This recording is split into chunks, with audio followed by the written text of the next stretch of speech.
Bem-vindos e bem-vindas a mais um episódio de Mais Diálogo, Mais Futuro. Um espaço onde duas pessoas de diferentes gerações se encontram para partilhar perspectivas complementares sobre a psicologia. Hoje temos-me a mim, Filipa Felgueiras, uma jovem psicóloga que trabalha em psicologia clínica e que tem algumas ideias para mudar o mundo. E Eduardo Sá, um psicólogo clínico que traz a sabedoria e a visão de quem já viu o mundo mudar muitas vezes. No centro desta conversa temos a nossa convidada especial, Sofia Ramalho, que se propõe como uma ponte entre o passado, presente e futuro.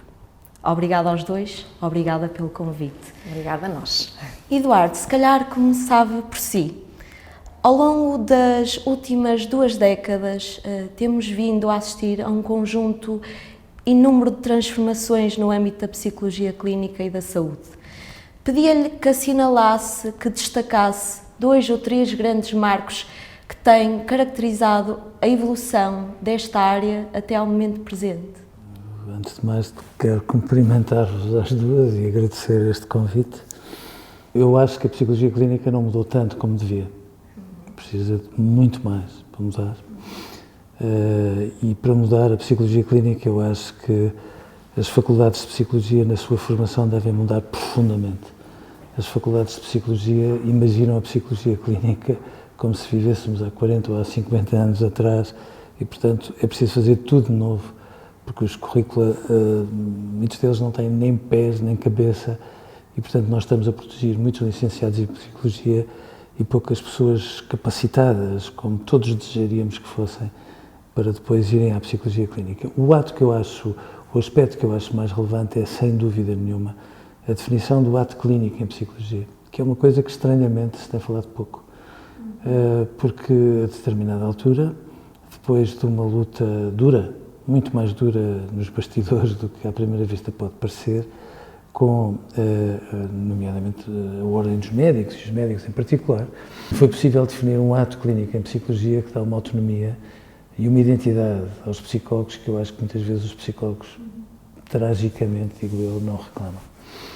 E, portanto, nessas circunstâncias, eu acho que é de facto aquilo que mais se destaca e eu desejaria que fosse qualquer coisa da qual nós falássemos muitas vezes e falamos muito pouco. O resto eu acho que não mudou tanto e eu fico um bocadinho triste com isso. Considerarmos psicologia clínica e da saúde, eu percebo qual é a ideia, tenho medo que às vezes possa ser um bocadinho de escorregadia, mas um dia vamos ter que articular isto melhor para que não haja zonas sombrias entre a psicologia clínica e a psicologia da saúde, que apesar de tudo são áreas diferentes. Muito obrigada, Eduardo. De facto, ainda há muito para fazer. Sofia, como jovem psicóloga, não assisti a algumas das transformações que foram feitas até ao momento. Ouço, sim, os colegas mais experientes e que já andam cá há mais anos a contarem o que tem vindo a acontecer. No entanto, também acredito que os desafios e oportunidades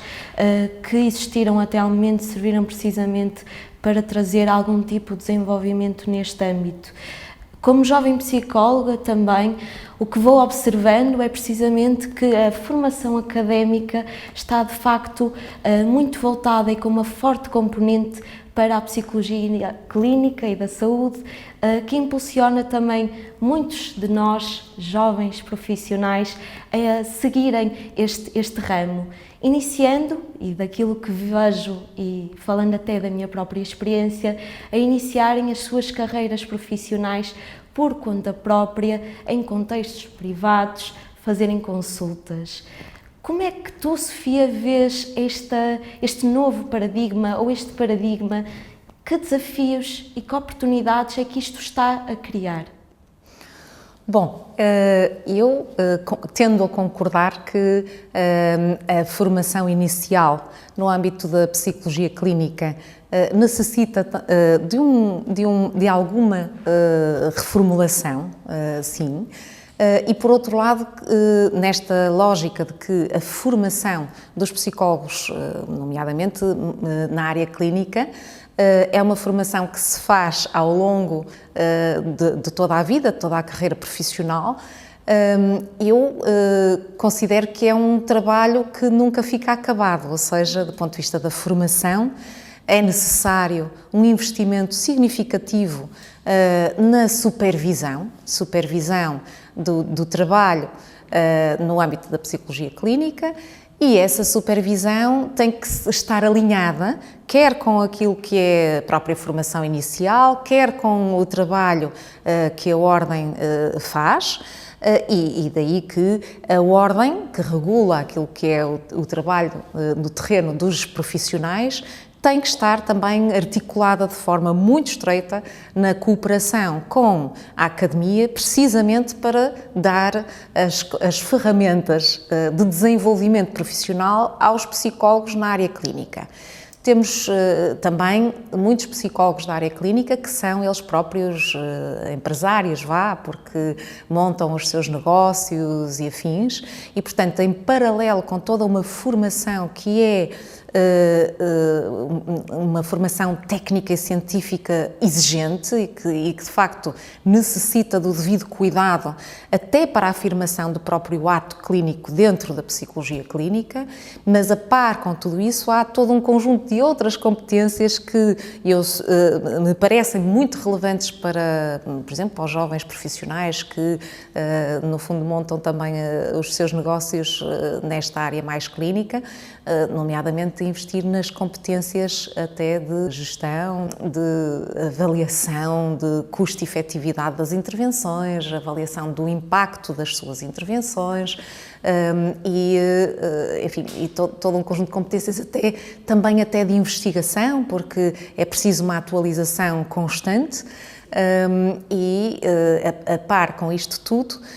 agora especificamente falando do ato clínico em si, é absolutamente essencial que haja um investimento na supervisão. E esta supervisão também não pode ser prestada por qualquer profissional da psicologia. Era importante, inclusivamente, que houvesse, até nesta lógica do trabalho intergeracional, que pudesse haver aqui um trabalho quase conjunto entre os profissionais mais experientes e os profissionais com menos experiência neste ramo, até para afirmar, de facto, aquilo que é a intervenção no âmbito clínico. Temos que estabelecer pontos de proximidade entre todos, seguindo esta lógica muito intergeracional e também de atualização constante. Obrigada pela sua resposta, Sofia. Não, sim, eu gostava muito de te escutar em relação à ponte dos psicólogos com o mundo, porque eu acho que, de facto, a psicologia tem um impacto muito significativo na vida das pessoas, muito mais significativo do que elas próprias imaginam. Basta ver os termos da psicologia com que todos os dias nós lidamos e elas, de alguma forma, tomam como seus. Mas eu às vezes fico com a sensação que os psicólogos não comunicam de uma forma clara, tomando em consideração o mundo em que nós vivemos. E os psicólogos podem ser, de facto, um referencial de humanidade que nos tempos que correm, então, parece estar completamente constipado. E eu gostava de te escutar em relação a essa ponte entre a psicologia e o mundo, porque não se trata de psicologizar a vida, mas trata-se de disponibilizar para as pessoas toda uma sabedoria que muitas vezes não é tão clara, não é tão incisiva, às vezes não é tão agressiva no valor da comunicação propriamente dita, e que faz com que muitas vezes, parece-me a mim, os psicólogos possam estar envolvidos numa bruma que lhes é prejudicial em relação às outras áreas, que lhes é prejudicial em relação a algumas derivas na área de uma suposta clínica que andam por aí e que eu gostava depois de conversar a seguir, mas acima de tudo eu gostava de ter um pouco essa ideia de qual é a intenção de se passar de dentro da psicologia para o mundo, para trazer as pessoas para o que é razoável, porque as opiniões sensatas nunca são demais e as pessoas no meio de cascatas de informação andam tão perdidas que era muito importante que tivessem não tutoriais, já chega de tutoriais, não é? Mas referenciais para poderem pensar melhor sobre estas coisas. Eu acho que às vezes é importante nós regressarmos à base, a esta lógica do back to the basics, e aquilo que nós aprendemos em primeiro lugar, até na nossa própria formação, é que aquilo que vai impulsionar grandemente a mudança no outro e no mundo é, em primeiro lugar, a forma, é a relação, é o contexto de segurança, é a ponte do ponto de vista do diálogo que se estabelece com o outro e com o mundo. E isso faz-me pensar que há uma componente, antes até da nossa relação com o mundo e deste percurso que nós fazemos entre nós e o mundo, que é a viagem dentro de nós próprios. E isto pode implicar, e eu acho que isso seria relevante, que cada um, individualmente, cada psicólogo, cada profissional, pudesse ele próprio fazer um trabalho de desenvolvimento pessoal que poderia até ser, enfim, disponibilizado desde a formação inicial e posteriormente. Muitos deles fazem, aqueles que, por exemplo, passam pela formação em psicoterapia no âmbito das sociedades, mas eu penso que isso é muito relevante para esse despertar também daquilo que é a sua própria relação com o mundo e com isso trazermos, sim, muito mais humanismo, muito mais empatia, que não pode ser só falada, não é? Tem que ser experienciada e isso também permitir que não se, enfim, de facto não se psicologize. Eu não gosto essa palavra, para mim, esse verbo que não é verbo, não é? Para mim não existe isso. De facto, nós temos que ser sensíveis a um conjunto de situações que nós sabemos que as pessoas vivem, de desafios, que temos que validar, portanto não temos que achar que estamos a psicologizar, nós temos de facto que compreender que a psicologia é transversal à vida humana e, portanto, e às outras ciências, mas é importante nós podermos dizer de uma forma clara, demonstrativa, expressiva, como é que a psicologia pode ajudar no desenvolvimento pessoal, nas tomadas de decisão, na forma como olhamos o mundo, no sentido crítico que aplicamos, na forma como nos relacionamos e inclusivamente, nós sabemos que há grandes momentos históricos onde a psicologia, temos vários exemplos, mais positivos, menos positivos, a pandemia e a forma como se comunicava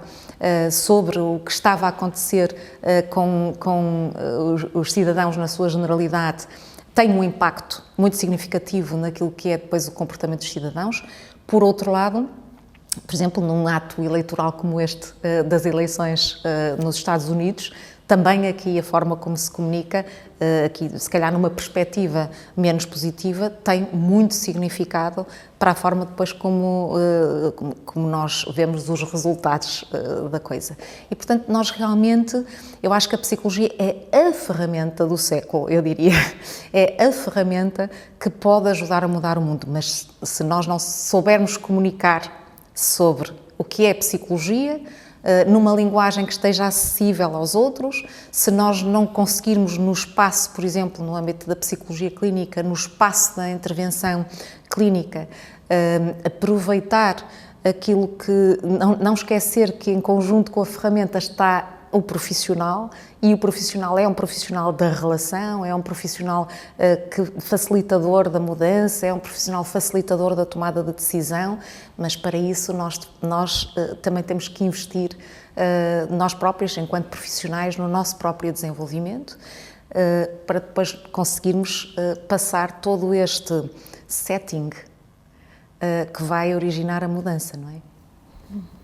Sem dúvida, eu estava a ouvir a Sofia, estava a ouvir o Eduardo e sinto de facto que os psicólogos e as psicólogas clínicas e clínicos e da saúde têm tido também um papel muito determinante nisto que é informar as pessoas e a sociedade em geral. Acho que também muito do trabalho feito até ao momento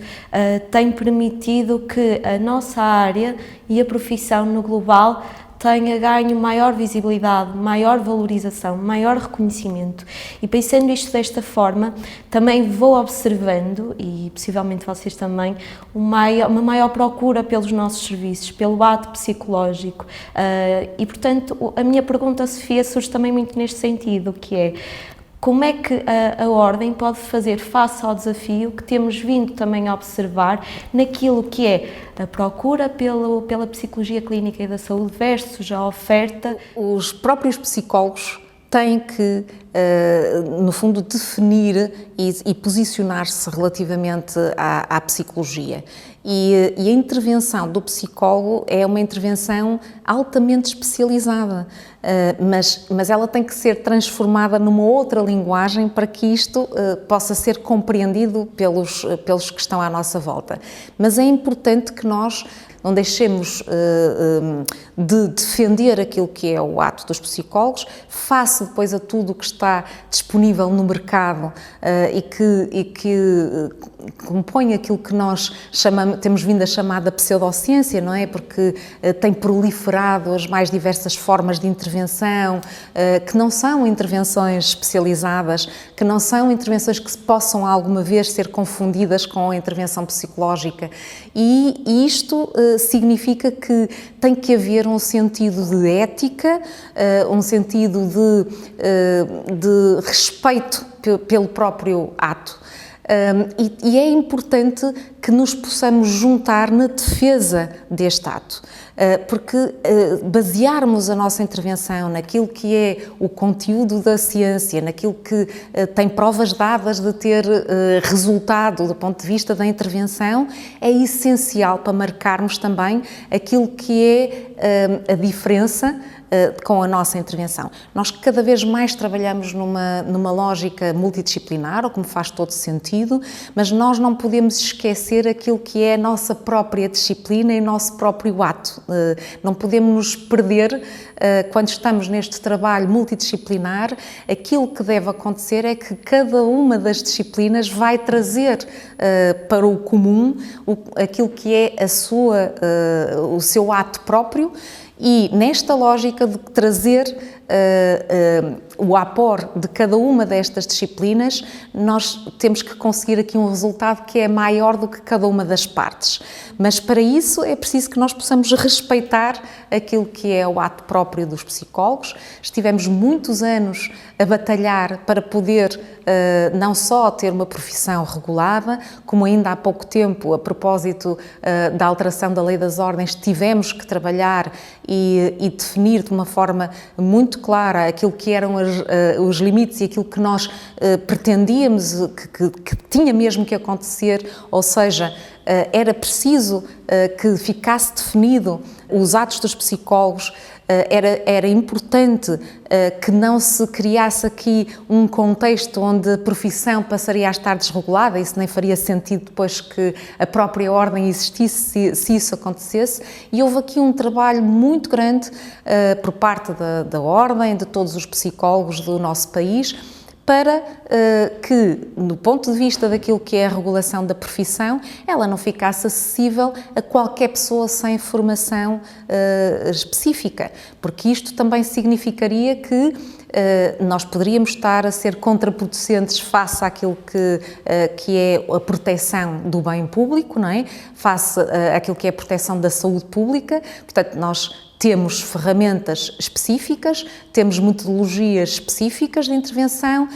temos muito claro para nós aquilo que são os modelos mais adequados para produzir um determinado resultado. Estamos a trabalhar com seres humanos e isso significa que nós precisamos de ter bem presente para nós próprios o que é o ato dos psicólogos e afirmar esse ato de forma séria, rigorosa e de forma ética, consonante com aquilo que é o Código de Ética e Deontologia. Sim, um pouco na continuidade daquilo que estavas a dizer, a mim preocupa-me muito que de facto haja uma proliferação de ofertas que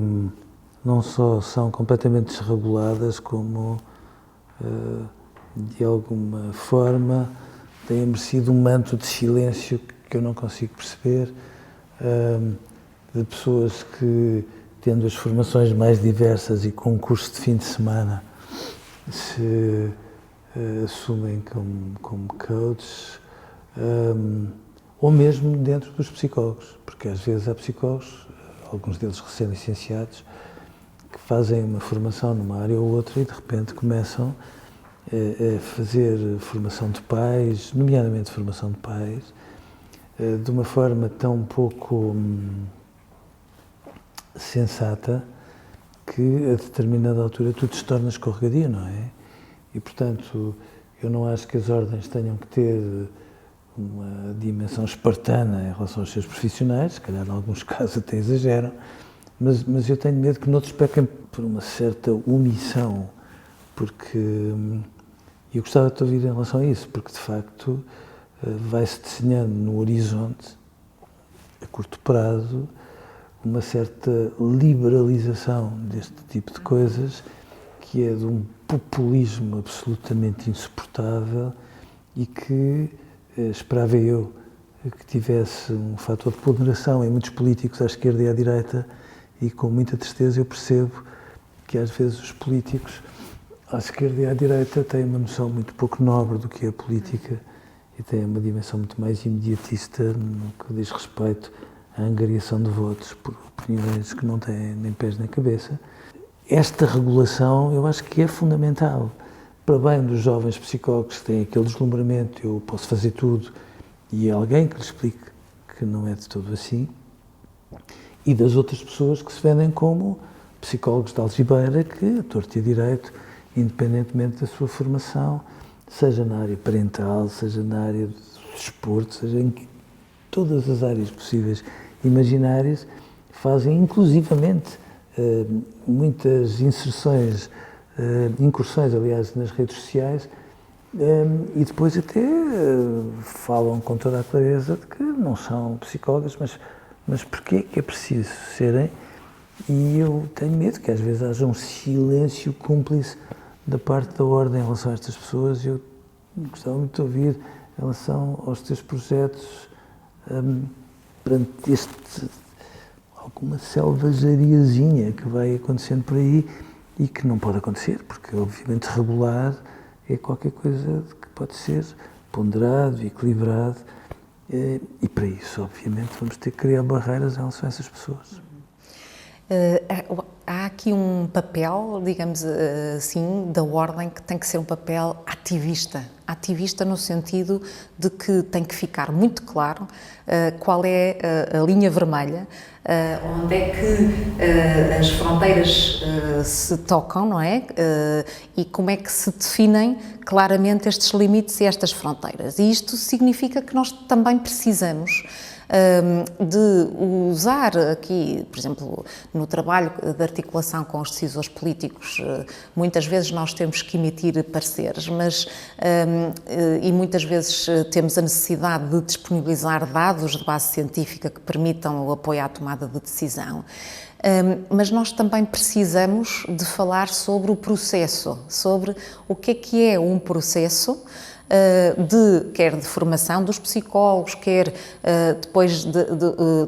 todo o processo de trabalho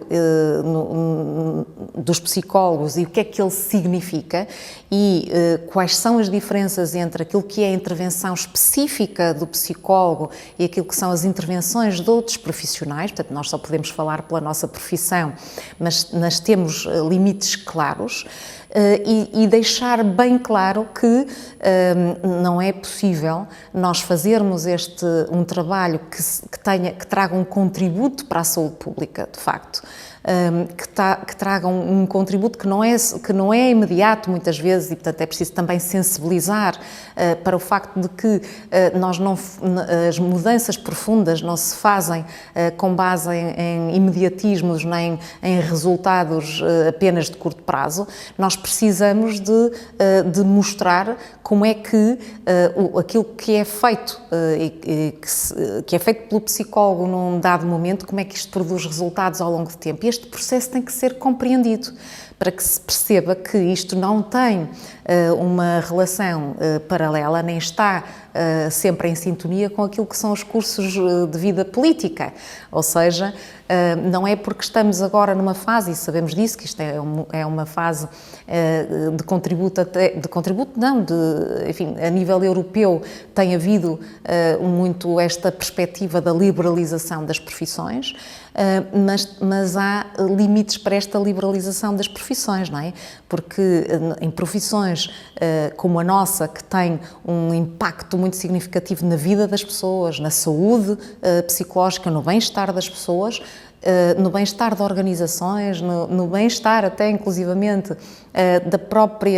própria sociedade, na sua generalidade, das comunidades da sociedade, de facto isto não se compadece com aquilo que são os interesses políticos, e é importante que esta afirmação aconteça. Ela pode e deve acontecer colocando muitas vezes o dedo na ferida, tornando explícito que muitos daqueles que se dizem ser coaches portanto, não estão a contribuir para a saúde pública, pelo contrário, estão a prejudicar aquilo que é o desenvolvimento das pessoas e de uma sociedade, e que isto, o coaching, quando não é um coaching psicológico, ou quando diz coaching, todas as outras intervenções psicológicas ou intervenções pseudopsicológicas, de facto, não são um contributo para a saúde pública. E não nos podemos vender, mesmo nós psicólogos, temos que ter este cuidado. Portanto, isto não é uma coisa que venha só de outros profissionais. Este tipo de práticas muitas vezes vem do próprio psicólogo, práticas que não estão fundamentadas, práticas que não são práticas de intervenção psicológica, de facto, e, portanto, há todo um cuidado que é preciso ter dentro da comunidade profissional, mas também fora da comunidade profissional, e aquilo que é o trabalho, e que deve ser o trabalho da Ordem, é um trabalho de afirmação do rigor da nossa ciência junto dos diferentes decisores, sejam eles decisores políticos, sejam eles líderes no âmbito das organizações e nos próprios psicólogos, que são eles próprios decisores. Eles também tomam a decisão sobre o que é que vão implementar, como é que vão intervir e qual é o resultado que esperam. Se a sua intervenção não é psicológica, mas sim pseudopsicológica, então não se assumam como psicólogos, mas sim como outros profissionais de outras áreas. E isto de facto tem que ser tornado claro para todos, e tem que haver uma sensibilização muito grande, seja dos profissionais, seja da sociedade em geral. E pronto, e pediram-me para terminar este episódio de Mais Diálogo, Mais Futuro. Faço com todo o gosto e com a esperança de podermos ter trazido uma conversa que abra pistas e desenvolvimentos para a nossa profissão. Obrigada, Eduardo.